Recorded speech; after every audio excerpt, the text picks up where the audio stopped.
Live to the Marina Bay Street Circuit, now on BBC One Scotland, where Jake Humphrey is waiting.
It's awesome. It's like driving a go-kart circuit, but a really long and fast go-kart circuit at night time. It's like all the best things piled in one. It's a showcase event. It is unique. It's always provided a challenging test for the cars and the drivers. Probably the toughest race on the calendar. This is the one that we train for.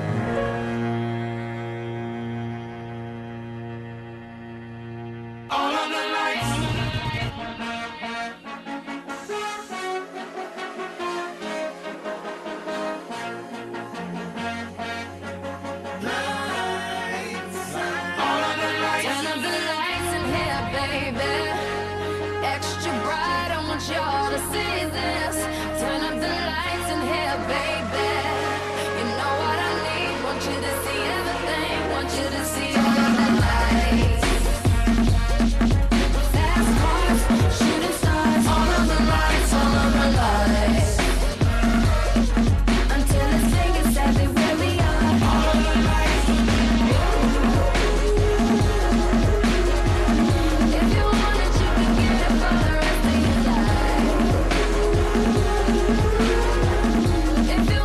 you can get it for the rest of your life.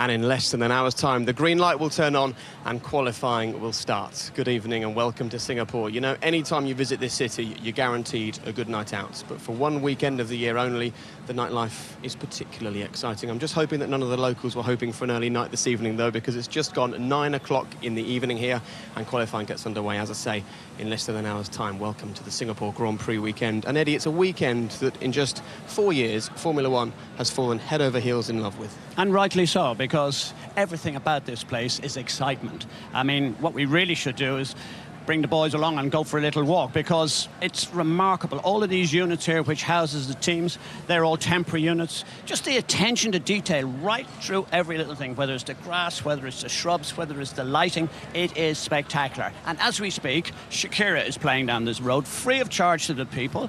We had Rick Astley not long ago, and then of course tomorrow we'll have Linkin Park, a whole arrangement of different artists, and it's all part of the excitement and the build-up. Singapore know how to put on a party, and when they do it better than anybody else. So Shakira's down the road and you've chosen to be here with us. We're honoured. I didn't have a choice, Jake. No, you didn't, absolutely. No, actually, you do. No, don't send him off. Don't get rid of him too soon. The drivers don't have a choice either. The simple fact is they have to be out of bed at 9 o'clock in the evening because qualifying starts at 10 p.m. local time here.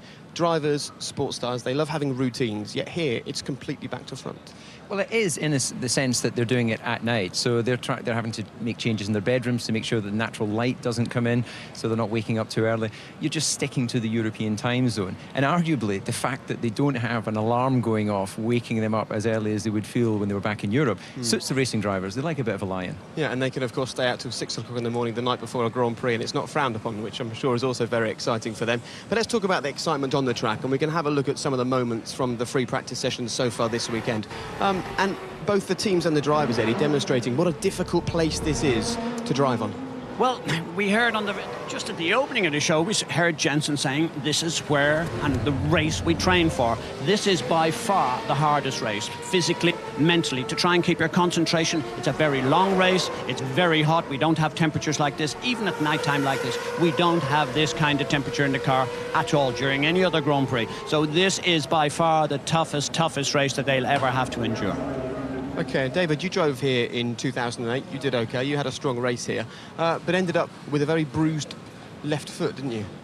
Yeah, thanks for the reference to doing okay. I thought I did brilliantly given the circumstances. You were brilliant. But we know you were brilliant. physically, really, really tough. You know, these guys will be sitting from 10 minutes into the Grand Prix till the finish of the race at over 40-degree core body temperature. They'll lose over 2 litres of fluid per hour. So, you know, you're severely dehydrated at the end of this Grand Prix. And also, coming back to my heels, you've got to support yourself in the car. This is a real street circuit in that they don't resurface it every year like they do in Monaco. So it's bumpy like you cannot believe, and you're trying to support yourself in the car, so it really does take a lot out of the drivers. And very interestingly, a few of them have asked for the race to be shortened, but I think it's all part of the challenge. You know, it's under 2 hours, which is within the regulations. And you told me a couple of days ago that you loved the physical challenge of being here. I know you've been out on the circuit with Mark Webber. We'll see that later in the build-up programme. I'm sure you had a little look at the track. Less bumpy than before, more bumpy. How's it looking for this year? It's a little bit less bumpy down into the prime overtaking place, which is down into turn 7. We've got DRS into that corner as well, so we can expect a lot of action there. Anyone who followed Formula 1 last year, that's where Mark Webber and Lewis Hamilton came together. So that should be a little bit easier for the drivers there, but the rest of the track is still the big challenge. A few changes to the curbs, which we'll get into later, but otherwise one mistake and you're in the wall. Okay, so a big weekend, all as part of a very big season, and it's a season that is now coming to a close. If we take a quick look at the calendar, you can see we've had 13 races, 6 left to go. Our global road trip has brought us to a place where the national flag stands for equality of man. Not that there's been too much equality this season, particularly when it comes to the chase for pole position. 10, 9, 8, 7, 6, 5, 4, 3, 2, get ready for the showdown.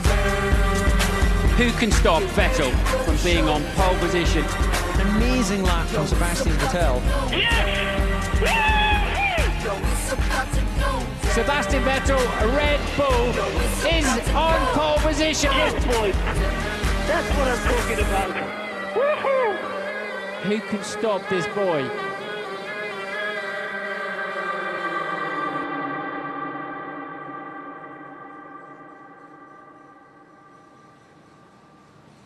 And that's the image that his rivals have been seeing in their nightmares. Every single weekend, a Red Bull's been on pole position. Sebastian Vettel, as the song told you, has had 10 of those. But it's more than just about having the fastest car, because his teammates got an identical car. So what has gone so right for Sebastian on Saturdays this season?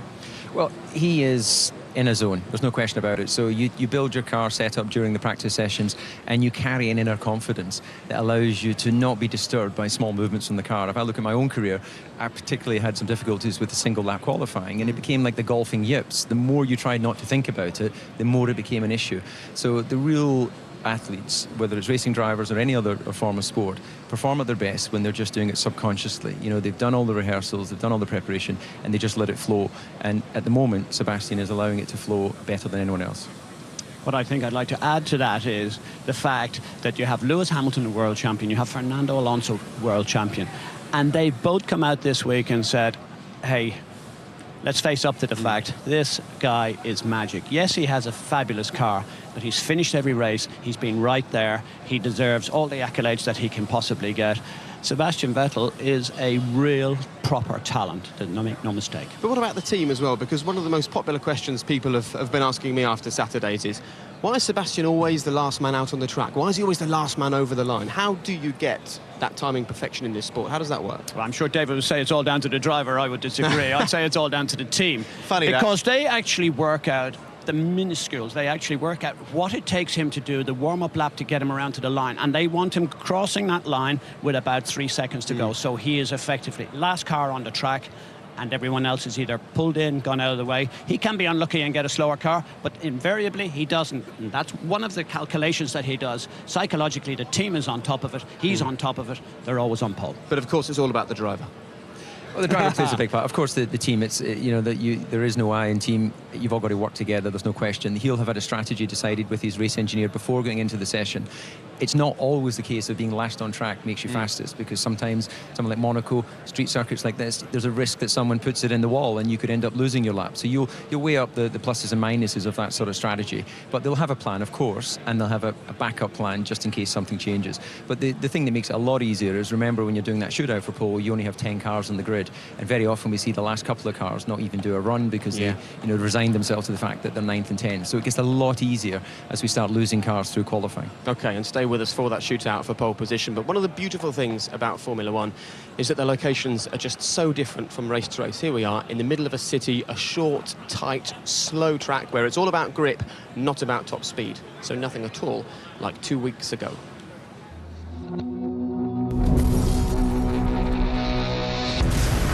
Lots of wheel spin there from Vettel. Surely Hamilton's got a good start. But so is Alonso. 3 of them side by side. Alonso, and look at that, Hamilton and Vettel touching. And Alonso leads the Italian Grand Prix. We've got a car approaching sideways. He takes 2 out with him. Safety car is out, unsurprisingly. Vettel's got caught slightly sleeping there, you'd have to say. Well, Hamilton more so, I would say. Hamilton's nowhere to be seen. So Michael Schumacher then punishes Lewis Hamilton for his sleepy restart. Oh, look at this. Webber and Webber contact. Webber's lost his nose. Mass is pointing the wrong way. And Vettel is having a look at the other Ferrari. This time he's going to get on the outside. And Alonso pushed him wide. He would have none of it. And that was bravery at 200 miles an hour. Nobody would lift off the throttle. You've got Mark Webber then with no front downforce and a very minor incident with the wall. And Schumacher's had to go super defensive into the first chicane there, so he'll be slow off the exit. And this is Lewis's chance to be on the curves button. He's gone inside this time. He's on the grass. Schumacher will give him no space at all, and Button takes the position as Lewis had to get out of the throttle having been shoved on the grass. He now loses that place. Jenson Button's round the outside into Ascari, and there's maybe a chance for Lewis Hamilton as well. Lewis will have the chance on the run down to Parabolica. He will be furious with Michael. Still, Schumacher will not yield, and now he's having to get really defensive on his way in, and that's 2 moves. Michael, please make sure you leave room when you move and change direction. A replay of what Jenson was able to do round the outside into Ascari chicane. Unlike Michael Schumacher, Fernando Alonso does leave room, and Jenson Button slots in. Senna then now opens the DRS rear wing, and has he got the revs and the pace? He goes inside and he stays inside. That should be enough. And Vettel crosses the line for his 18th Grand Prix victory, absolutely untroubled here at Monza.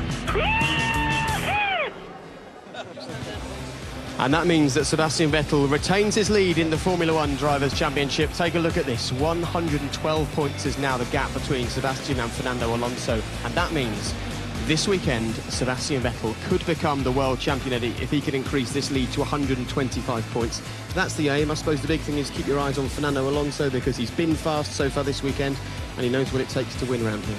Well, he's not just been fast, he's been, I think, the fastest in the long runs, and that's the difference. If he can maintain that, and if he can get himself in a qualifying position, the problem with Fernando of late, he's just not able to get the car up far enough on the grid, and that's his Achilles heel. Let's hope, for his sake, he can have a big race, but he'll have to make sure he's up the top of the grid first. OK, so just to confirm, 125 points is the lead that Sebastian Vettel is looking for by the time he goes to bed. Well, it'll be Monday morning round here, won't it? And as far as the Constructors' Championship goes, well, Red Bull have a 126-point lead over McLaren, with Ferrari sitting in third. And wasn't that a dramatic race last time out? A very busy weekend for the stewards, and the man who is the driver's representative with the stewards this weekend is Heinz-Harald Frentzen, former Jordan driver. And I'm sure Eddie is delighted to see you, because of course you are single-handedly responsible for 50% of the Jordan wins in Formula One. Oh, thank you. We had good times and bad times. We won't talk about the bad times. Yes, indeed, this man was remarkable for Jordan, and I have to say that it's always a pleasure to see you back as a steward. I've got one question for you, please. We saw Michael coming back, and we see an announcement that Alessi is now going to do Indianapolis 500, and of course we now look at the amount of races, 321 for Rubens Barrichello. Are these drivers mad? Should they have quit? Should they be finished? No, I don't think so. I mean, I bet against you that Michael will come back into Formula One when he decided to stop. And you always I win. think after he stopped, and I said he's coming back. And you made I read in a German newspaper, you said he will never come back. And I said he will come back because I know Michael from go-kartings. Yeah. And he told me one day that he loves racing. And if he is not going to do Formula One, he will be a go-kart racer or dealer or whatever. He likes the sport. So my guess it's he likes sports and he likes the motorsport, he likes the Formula One, and he will do it as long as he can. And he's doing well, and we'll actually hear from Michael in just a couple of moments with David. But 1999, you picked up a win for this man's team in France. We can see the moment that you crossed the finish line. Do you not miss these moments, though, these glorious Formula One moments? Oh, yes, I mean, I thought that was the beginning, and I was really enjoying that season because all of a sudden we were there and had a chance for the World Championship. It was like a dream because we didn't expect that, and it was going better and better each time. And unfortunately, I mean, even there I was having an accident before, and sorry about that. I didn't know. And but this was a remarkable race. I'm not sure the people should understand maybe a little bit, because we were told that there would be intermittent showers, and we, for some reason, because all the big teams had their weather forecasters, we sent one of the truckies into a field knowing the way the wind was going, and he had his mobile phone, rang Andy Stevenson and said, this rain is heavy and is not going to stop. We stopped the car, brimmed it up to the top, took a risk, and he drove brilliantly from there to the end. Everyone else had to stop, and we won the race. It was a real strategy race, not just for Heinz, but also for the team. It was a great team play. This was a great win. One of those lovely classic Lucky Jordan wins. Yes. Well, let's talk about your job then for this weekend. Now, we saw Michael's driving from 2 weeks ago in Monza. I'm sure that you've seen that footage. If you were on the stewards panel then, would you have wanted to give him a punishment? What was your thoughts on that? Well, the reason why I am here is because in early 2000 we asked to the FIA that we need, let's say, experienced racing driver who helps to make decisions to the stewards. And it developed slowly, but since 2 years, drivers are involved. And we are looking at it, and we understand the situation, and we're trying to help the situation for the decisions. And that's why I'm here. So basically, we driver stewards are here for the drivers to see it from the driver aspect. Right. So incidents will be looked carefully. We have to introduce many things in the past. We have developed the sport like it is today, and we are trying to have the optimum of racing, safety, but also the challenge and the spectacular what we have seen in the past. So we're trying to do our best to keep it. Okay, we'll keep your eye on those drivers this weekend because it's a very tight little circuit round here. I hope they've got somewhere nice and air-conditioned for you. Heinz Harald, thank you very much for coming back and reliving 99 in France with us. Nice to see you. Yeah. All right, congratulations. Thank you. While this man's making the decisions, another man has got big decisions to make, but out on the circuit, Michael Schumacher. What's his reaction to a couple of weeks ago? He's right now with David Coulthard. Thanks, Jake. So, Michael, you've come off the back of two great results, 2 fifth places, great results for Mercedes, the way things are going. So you must be pretty satisfied with the second half of your season. Obviously, a little bit more satisfied, considering the way things have happened, especially in Spa, coming from last, going to 5th, and in Monza, having a nice race. I mean, being able to challenge the front, even challenge Fernando in the early stages. It's been a little bit more in our hands because the car simply worked out better in those race tracks. But naturally, we hope to keep the trend up even for here, although that's more difficult. Yeah. Well, you mentioned Monza. You've made headlines your whole career, whether it's for more victories, more podiums, more all the things you know. You also occasionally make the headlines for really sort of wheel-to-wheel racing. Obviously, that was right, as we know, on the limit. Have you got any further thoughts on that, or you just see that as the excitement of Grand Prix racing? It's certainly something that I enjoyed deeply because, I mean, for me, that's part of racing. And I guess I'm known for this, as you probably know too, or we know each other in that respect. But not much more to say about it. Okay. Very hot, challenging racetrack. When I was coming back from testing some of the nightclubs last night, you were just leaving the circuit working with your engineers. I don't believe any of the other race drivers would still be at the track at 5 o'clock Singapore time. So is that just that level of commitment you have to try and deliver even in this year? I mean, everybody who knows me knows that I'm always committed. If I do what I do, if I decided to do something, I do it 100%. Though I have to say I have a sort of new team around me, and the challenge is higher. So there's more work to do at the moment, and I'm very happy to do so and get involved and be deeper in the details, and that works out very well. I'm very happy on that. Okay, and finally, very quickly, what would you be satisfied with today and tomorrow? Realistically, we were talking again our 7th and 8th position. That's for these style of racetracks, that's where we are, and anything more will be a little gift to us. Okay, good luck for it. Have fun. Cheers. Back to you, Jake. Well, you can't accuse Michael of not being motivated and committed, can you? Clearly very keen to get into the garage and stop that conversation. 2 fifth-place finishes in 2 races. Finished last season 70 points behind his teammate. He's now 4 points behind his teammate. Have you started to become impressed? Oh, some time ago. I thought there was... we saw an emergence in Canada. We thought he might scrape onto the podium. And ever since then, he's been right there. He has surprised me, because he has picked his game up. He's very close to Rosberg. It's becoming a proper team, even though by their own admission this team are saying this car is not capable of winning races this year. But Michael is certainly dragging that further forward than I expected him to. And full marks to him, because really, you know, we know what age he is, and he is undaunted. He's in there fighting like crazy. Just to show the commitment there already. Of course, and Nico Rosberg desperate to defend his reputation as well. He's a young charger and would not want to be beaten by Michael Schumacher. Right, qualifying now just over half an hour away, live here on BBC One and BBC One HD. Plenty of news this weekend. The biggest news of all, I guess, is that Sebastian Vettel can become the world champion tomorrow. But that's not the only news. Here's Ted Kravitz. As we've been hearing, Sebastian Vettel is poised to become the sport's youngest double world champion, as well as only the 9th man in history to win successive F1 titles. But perhaps surprisingly, he's in no rush to wrap it up here tomorrow. The target, you know, all the time has been to win the championship, and not in particular win the championship, you know, at a certain venue. So to win it here or in Japan or India or I don't know. So surely it would be something very special to be, you know, in a position to win the championship before the season actually stops. Vettel explains that he's in that position because he's only been off the podium once in the last 13 races. Sebastian also feels he and his team have improved and matured over the season.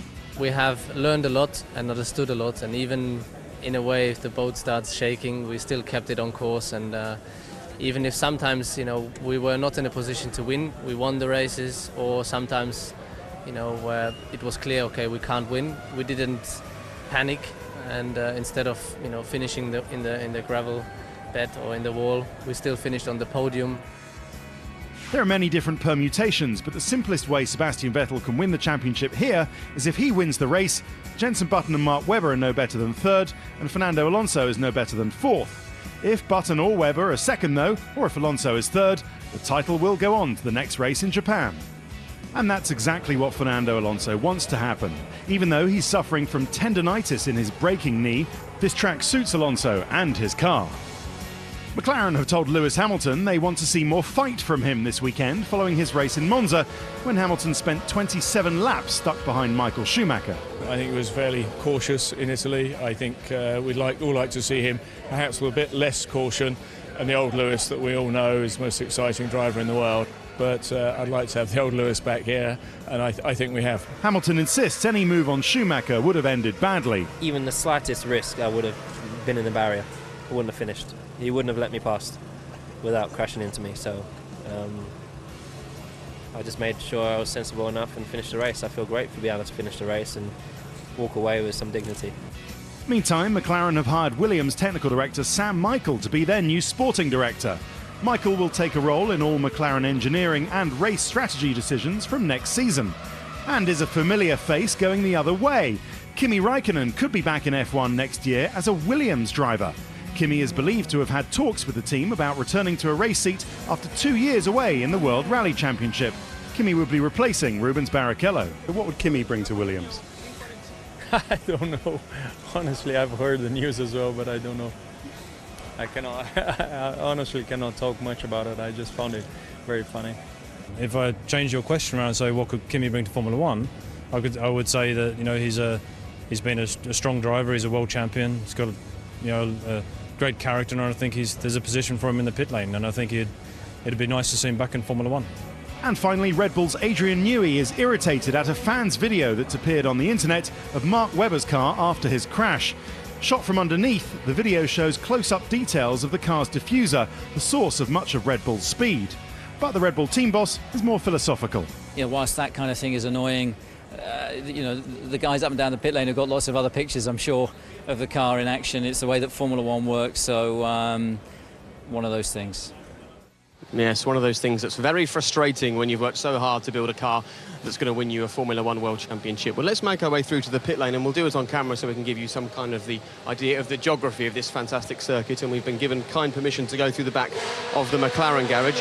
David, Kimi Räikkönen coming back to Formula One. You've raced against him, of course. What do you think? Do you fancy that? Well, I think that Nick Faldo just getting in our way there. Yeah, sorry about that. I think that Kimi was a very, very naturally talented, very fast racing driver. I'm not sure he finished his career at his peak, so I'd still be curious to know whether he could rediscover his mojo if he did decide to come back. Okay, well, you can hear the engines are on in here. It's very loud indeed. Just come and have a quick look in here with me, if you like, Andy, because this is the engineering room. Now, we're so close to the start of qualifying that they're not too keen for us to go very far in there, but you can have a little look at the computers and the people sitting around, and plenty of work going on in there at the moment, and we'll get a proper look in there when we head in with Lewis Hamilton tomorrow during our build-up to the programme. But let's go right the way through now to where all that noise is coming from, and it would be lovely if they would cut the noise of that engine, but I don't think that's very possible. David, if you can hear us at home, and I hope you still can you just take us to the very front of this car? In fact, we'll go out to the garage and we'll just talk about this car, I think, because people at home can hear us a little bit better then.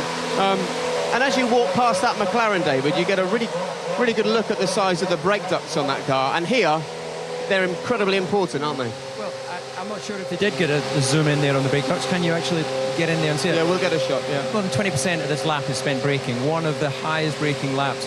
A lot of energy going in there, and of course the heat that you have to try and dissipate, they run bigger brake ducts here. And we do have some footage of what can go wrong if you overheat your brakes and they start to oxidate. Here we have Mark Webber a couple of years ago. You see the oxidation, disc explodes, and then he is on a one-way ticket to the barrier. So that's what the teams need to avoid. And people should understand maybe at home, these are carbon brakes, and it's not just like where they run out of things in a road car. They actually disintegrate, they break up because the heat, the temperature is so amazing. Actually, we just spoke to Hans-Harald Frentzen. One of the biggest accidents he had was in Canada, traditionally a very heavy braking track, and the disc exploded. Okay, well, I'm going to just make my way down here, have a quick word with Christian Horner, because I can see him launching outside Red Bull. I'll be back with the guys in just a moment, because, as we said, this is a huge weekend for Sebastian Vettel, and as he gets handed a microphone, which is very important. Christian, Sebastian Vettel, for the first time this season, he can be crowned the world champion this weekend. Has his approach changed at all, mentally? What's he thinking? What's he acting like this weekend? No, his approach hasn't changed. I mean, yeah, mathematically it's possible, but we're not going into the weekend really thinking about that. Our objective here is to optimize our performance as a team, to try and win the race. The rest of it we can't control. That's beyond us. The moon and the stars have got to line up, and only people like Bernie can control that. Well, that's a rumour. It's not confirmed. I've got a few million friends with me at the moment who would all like a pass to the secret party that we believe you've organised in case you win the title. So perhaps between us you could just share where the location of that party is going to be. No, we haven't booked anything. I mean, we're focused on the race. We're good at parties, and very short notice. If anything did happen, it'd be totally spontaneous. But the focus here is to get the most out of the weekend, and we've still got the constructors, obviously, to focus on as well. So, the rest of it we can't really control. We're just focused on trying to win this race, trying to get the most out of the car, out the drivers, get Mark up there as well. And there's some, tough opponents this weekend. Okay, well, Mark Webber was the fastest man in final practice, so good luck to him as well as his teammate, of course, who could be world champion tomorrow. Nice to chat, and we'll leave you to plan the weekend. No driver has ever won 8 races in a Formula One season and not been crowned the world champion. How many races has Sebastian Vettel won this year? You've guessed it, so far he's picked up 8. However, Red Bull have never done it here, and we're very pleased to say that Paul Hembry has now joined us. We've got guests galore on this build-up show today. Paul, lovely to see you, because we've been talking a lot about tyres in the office ahead of this build-up programme. I was walking on the circuit with Martin Brundle yesterday, about half a distance of a Grand Prix, and the circuit was covered in rubber. Are we set for another exciting weekend as far as the tyres are concerned, do you think? Well, it's been another exciting weekend, I'm sure. I mean, but Eddie's become a tyre expert now. Absolutely, so he always was. Yeah. Any questions, Eddie can answer them these days. We've seen these particular tyres, the super soft and the soft, in play at other Grand Prix. Is there anything particular in Singapore that you're concerned about, having gone through the 2 sessions? Because of course it's the first time Pirelli are here in Singapore. Yeah, I mean, here we've obviously got a lot of humidity. Everybody's walking around looking a bit sweaty, and the water could be as well on the circuit, and that could create a little bit more slippiness compared to a normal street circuit. But we're going to find that out, I think, in qualifying. Paul, we talked to you previously about toe-in and camber. I remember that discussion well. I just want to know, the bigger factor possibly here is the dissipation of the temperature, the fast temperature coming out of the disc and onto the wheels. How much do you simulate that into the construction of these tyres?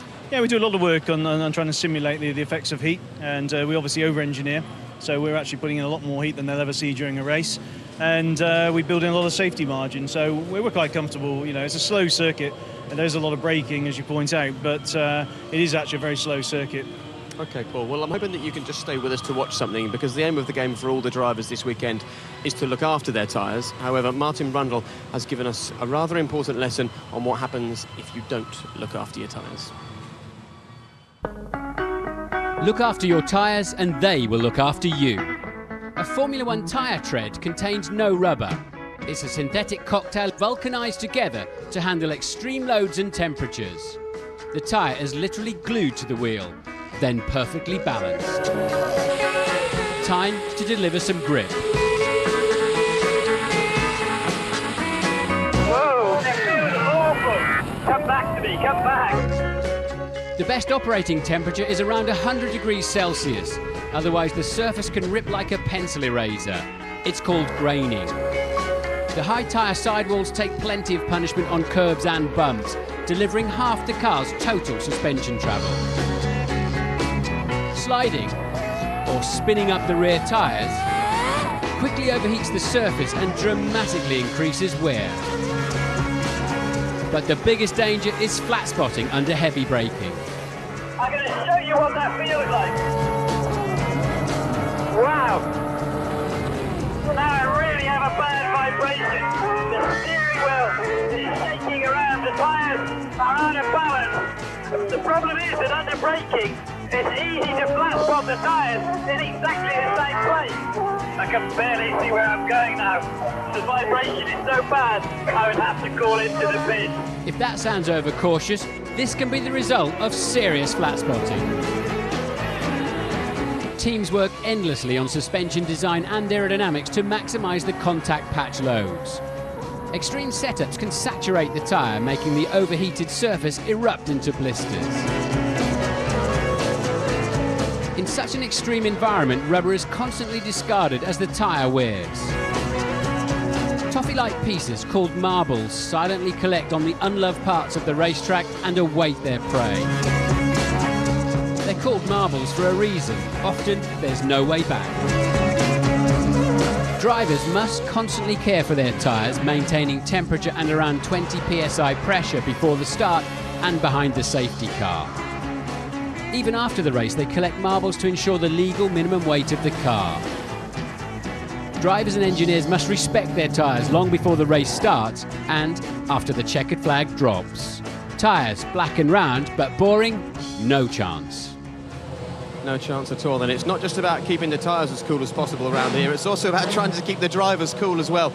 That is Lewis Hamilton's car, complete with dry ice before he heads out for qualifying. Don't fear, if you're a McLaren fan, that car isn't on fire. They're just trying to keep the cockpit as cool as possible to keep Lewis as comfortable as possible. So, Paul, racing around here, some people were predicting before we arrived here that we might see just one stop, but it's starting to look more like this is going to be a 3-stop race with the super soft tyre as opposed to the soft tyre being the preferred tyre for the drivers. Is that right? Yeah, that's pretty right. I mean, it's not wear related. The actual wear of the tyres is fine. It's about overheating on the surface of the tyre. which means that the driving style in particular can have a great influence on that. And you're quite right, at the moment people are looking at a three-stop strategy, but there'll be a few people, as we saw in Monaco, a similar situation where at the start we thought maybe 3, and then we ended up with 1, 2 and 3 in the first 3 places. So the drivers do adapt during the weekend. It's interesting you say it's not wear related, because all these marbles we see around the track has come from somewhere. It's come from the surface. And my understanding was, as you lose gauge, you lose the ability to sort of put temperature in. So presumably those temperature issues you're talking about would go away as the tyre wears down. Yeah, well, there's other races and other cars going around. It's not just us here, but we're seeing very low wear rates. I mean, the soft tyre could easily do 45 laps. So it's not like some of the other circuits that just chew the tyres to bits. Paul, I'm still intrigued about what you talked about earlier, and you made a good answer to it. But, it's really, these tyres are being baked, aren't they? It's like putting them in the oven. The brakes, all of that massive heat is coming back into the tyre. And I think that must be one of the biggest deterrents that you have this weekend. It is, but as I say, the tyres are over-designed. We actually throw heat at tyres, bizarrely, during some of our test procedures, almost like a heater going onto the tyre to replicate what you're seeing, and they resist. Perfect. Okay, well, good luck this weekend. We know that whatever happens, Pirelli are going to win the Formula One World Championship, but a nice fact for you, only one driver visited the Pirelli factory before the start of the season. That driver, Paul? The winner, yes. He did come along. I mean, in fairness, he wanted to know about us as a company. He wasn't actually even asking about the tyres. He wanted to know who we are, what we do, how we work as a company, and I think that shows the attention to detail, the top guys, and I'm sure you'll back that up. Absolutely. Okay, well, thank you very much for joining us. Thank you indeed. So while Pirelli are getting back to grips with Formula One, one man who's getting to grips with it still, of course, is Pastor Maldonado. Now, he's had something of a difficult season as far as his Williams car is concerned. However, in the past couple of races, he's run really well. He picked up some points when we were in Spa. He was running as high as 6th place in Monza, and as he told Lee McKenzie, he does it all for his home country, Venezuela.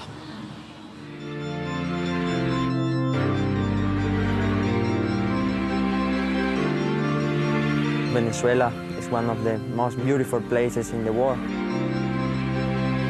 For me, it means everything, When I get into the car, I'm not Pastor Maldonado. I'm Venezuela, I'm Venezuela because my country is so young, my country is passion, my country is love. I live that emotion in the car.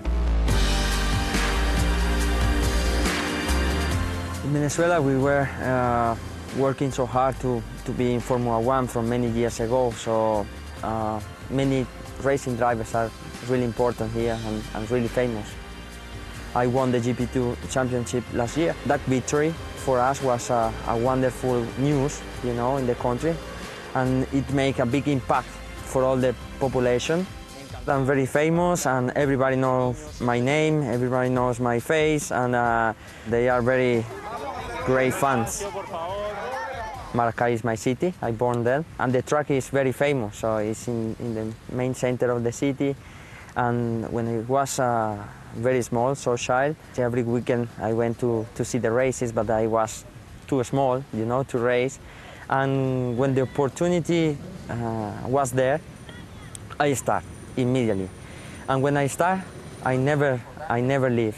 I was always the best, because even my personality is to win, always I'm looking for win. And I remember when I was losing some races, I was crying, when I was shy. It was an amazing career. For anyone who claims that you arrived in Formula One as a paid driver, do you think what you're doing now is enough to make them have to think again? I don't believe that, for sure we are a completely oil country. In Formula One, it's always difficult to get in. Even if you have money, there is not only that. How many people in the world have a lot of money? And only 24 drivers get in. I'm very, very lucky guy, You arrived at the Williams family at the beginning of this year, and as a rookie, you're sitting beside the most experienced driver in Formula One. I was so happy when I knew that Rubens was my teammate at the beginning of the year, because his experience, and he's a great guy. And for sure, his experience is helping me day by day. We having a great car at the beginning of the season, many problems with the car. Now in the middle of the season. We are more competitive. Even myself, as a driver, you know, more confident with the car, more confident with the engineers. For sure, I'm living a great experience, you know. And what's been your best moment, you think, this year? And what have you done that you've thought afterwards, that was really good? I enjoyed the race in Monaco, because Monaco is a special circuit for me, because I've been always so strong there. In Monaco, I was managing the tire life so well, you know, and at the end I didn't find my result, you know. Even it was important for the team, the points, because we are P6, and just remaining 5 laps, something like that, I crashed with Hamilton. We've got Maldonado off from 6th place. It was so disappointing in that moment, you know, but this is racing. Surely that's another penalty for Lewis Hamilton, isn't it? He's a really strong driver. I respect him. I know him from many years ago, because we raced since we were in go-kart, and I love his driving style. But sometimes he is so aggressive. That was done deliberately. But for sure we have a great relationships, especially after the crash in Spa. We've been talking, and everything is solved, everything is clear now, and we always was doing our best. I'm really happy to be a Venezuelan. I'm really happy and to have the responsibility to represent my country in the most great category in the world of motor racing. I would like to back with William, with the team, to the position that they always been, you know, to the top, to fight for the championship, to win races, and to be more competitive. So because of that, I really want to stay there, and it's a mission for me, you know. I'm building my dream, which is win the championship, you know, to get the result that my country is waiting and expecting, and even the team and myself. And for sure, I'm gonna do my best to win it. And wow, by the way, what a beautiful place Venezuela looks like. How would you assess Pastor Maldonado's season this year? Hot and cold, up and down? Well, he's certainly not lacking in confidence. You see the interview, and obviously every sportsman needs to believe that they have the ability to be the best. I think it's fair to say that he came with mixed results. He did have some good wins in GP2, but it was uncertain just how he would perform at the top level in Formula One. I actually think he's done a really good job as a rookie, and he established himself well. I think he's hit the nail on the head by saying it's a benefit for him having Rubens there, vastly experienced, you know, a non-political guy. So I'm sure he's learning a lot from having him in the team, and he definitely deserves to be given another year and see where he develops from there. And is it a benefit for the team to have Pastor Maldonado, because Williams are going through something of a transition? They're 9th in the Constructors' Championship. It looks like that's kind of where they're going to finish. They've brought updates here. They've got a new diffuser, a new front wing, but it just hasn't gelled. Is part of the problem the fact that they're having to help a new driver through his first season in Formula One, and they can't necessarily afford to do that? It's a win and a lose situation. The win, of course, is the vast amount of money that he's able to procure, that he's able to bring to the team, which makes the team survive, test, build new cars and move forward. The other side is he's done a remarkably good job. He surprised me. I didn't think he'd do as well as this. He is lucky also in the fact that, because David has just said, Rubens a very good teammate, but he's very fair. And I think what you want as a teammate is someone who's going to be honest with you, tell you the things that's happening, and guide you. In other words, see you along, almost like a father figure. Rubens is that kind of person, and as indeed he should be. So I think it's a very nice setup. What's going to happen in the future, I don't know, because I did hear Rubens' comment about Raikkonen coming back, and I had a little chuckle to myself about his reply. So time will tell. OK, well, talking about teammates, let's have a little look at the facts and the stats surrounding the rookies in Formula One this year.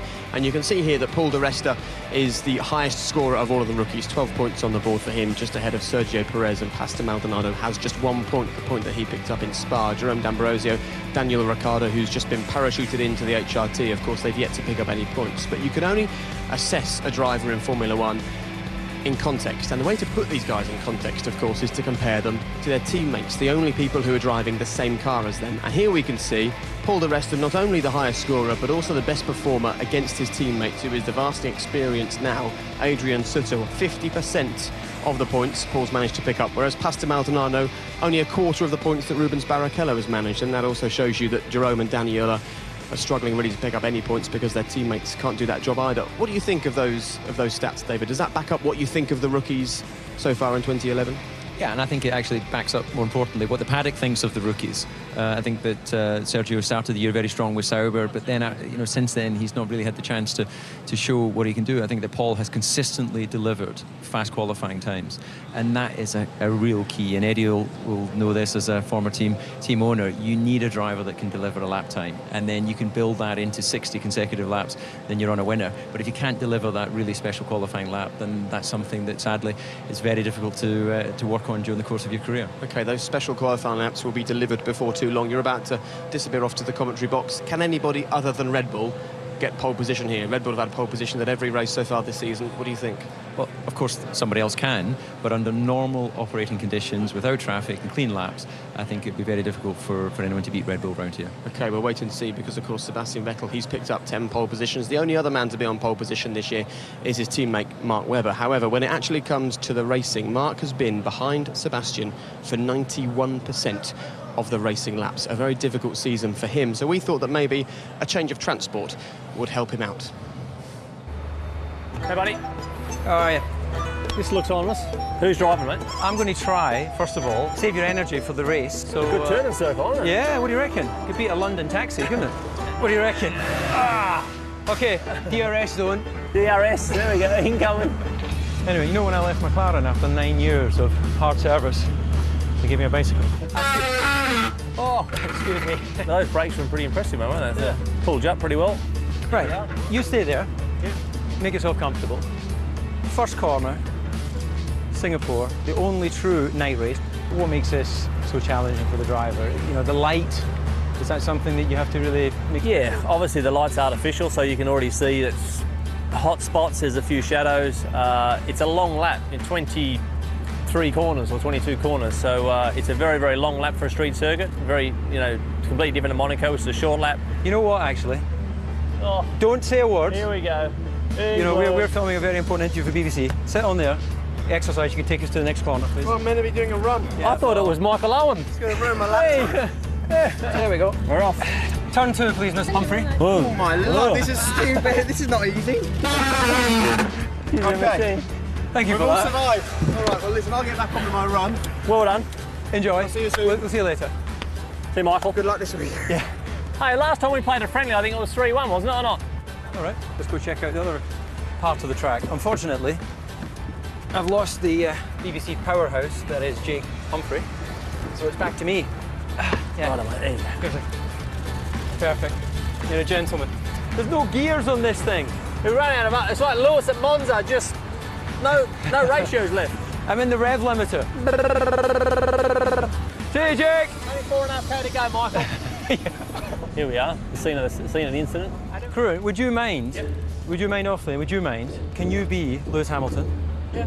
We're going to be Mark Webber on the Red Bull, and we're going to be down your inside here, and you make your choice, okay? You make your choice whether you're going to play it out with this bad boy and run the risk of not finishing, or you give us some space. Hamilton versus Webber. They're down into the corner. Webber has the inside line. Is they going to come together? Yes, they have. But Webber's carried on, and Hamilton has stopped. So we're on the inside. You want to make your choice. You're going to make your choice. You know, he's on the line. Yeah. He's on the line. What are you going? Good choice. Yeah. There's those brakes again. Look at Jake talking to turning it up for the cameras. Have a look at this. Have a look at this. Have a look at this for the cameras, would you? Oh, righto, Michael Owen. I think I'm going to have to tap out. Yeah. I'm going to have to swap. Look, you're a cyclist. Righto, I'll jump on. Well done, son. Oh, excuse me. Careful with the horn. She's a machine, isn't she? Yeah. Hey! It's not easy, this Grand Prix racing, you know. Here we go. If I look at your season, you seem to have an issue at the beginning of the year with having to do an extra stop. You were burning out the tyres, but have you changed something in your driving style to get on top of that in the second half of the season, or is it a setup change with your engineer? We've done a bit of a change on the car, which has helped me have a better feeling for the car and the braking and then on the turning. So when we got on top of that, I could have a better feeling than understanding the rear tyre and getting a longer life out of it. So yeah, it would have been nice to have a few wins by now. I'm sure I can get that before the year's out. Seb's had a phenomenal year, but I still look back with a lot of racing and go, you know what, I did pretty well. Seb's had obviously a phenomenal run, winning the World Championship last year right at the end. That could have been you. And do you think that changed anything for the way his year started versus your year, or was it just the changes that always happen year to year in Formula 1? Yeah, I think Seb was the only guy that was happy when he left Abu Dhabi. Obviously, Fernando felt a bit ripped off. I felt like, yeah, God, that was a missed opportunity, but I was still, obviously, you're still proud of having that chance to have been able to do something special, and you can't put yourself in that position if you haven't applied yourself and done well. So didn't turn out. You've got to bounce back and go again. So now, I feel we can finish the year and find some of the form we had during last year. Well, good to keep fit. It's good for you long term, and it's good for this weekend. So if you don't mind taking me back to the pits, I'd greatly appreciate it. Oh, la la la la la. Here we go. Come on then, son. I'll give you a hand. I'll save some energy for the weekend.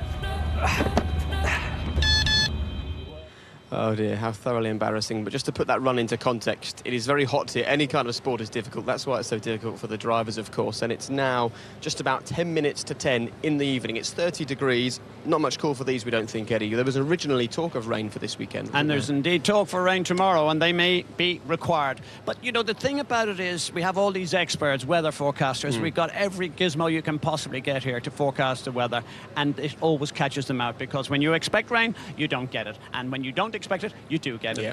I wouldn't take these off the rims. I'd keep them as they are, because they may just be needed. OK, well, one team that love their gizmos, of course, is McLaren. How are they going to cope this weekend? How are they feeling ahead of qualifying? How much would they love to take their first pole position of the season? Lee is with Martin Whitmarsh. Well, Martin, lots of people wondering who can keep Red Bull off pole position. What do you think about Jenson and Lewis's chances? No, well, I mean, Jenson did a great job this morning. I think Lewis was on a different programme.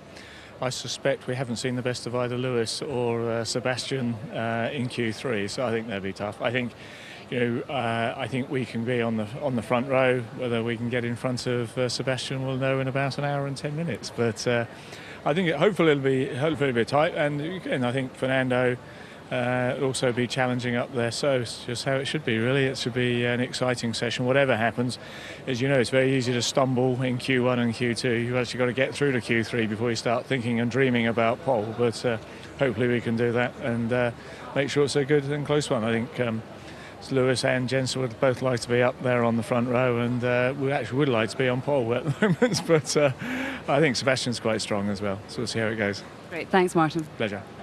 And the understatement of the season goes to Martin Whitmarsh. He thinks that Sebastian is quite strong. McLaren have been pretty strong in qualifying for the last few races. Lewis Hamilton on the front row, but they've yet to find the pace to unlock pole position. And you have to say, looking at the statistics so far this weekend, it's going to be a struggle to be at the very front today. Well, if anyone is of those two, the person who's had a bit of a chatting to and sorting himself out is Lewis Hamilton. He needs to get himself up onto that. He needs to fight like crazy, and we know he can get pole position. Nevertheless, we know what a big task that's going to be. I think Lewis needs a strong race. Let's not forget, McLaren have won 4 races this season, and there's still 6 races to go. They could surprise a lot of people and wind with 6, maybe 7 wins or something like that. They've been actually stronger than what people give them credit for. OK, and just remember, only 2 men in the current field know what it takes to win around here. One of those men, of course, is Lewis Hamilton. Just a reminder that qualifying is about to start, and you can see it live on BBC One and BBC One HD. And if one weekend is made for high definition, this is that weekend. In the company of Martin Brundle and David Coulthard, it's time to start qualifying. 24 cars, 7 drivers are about to fall.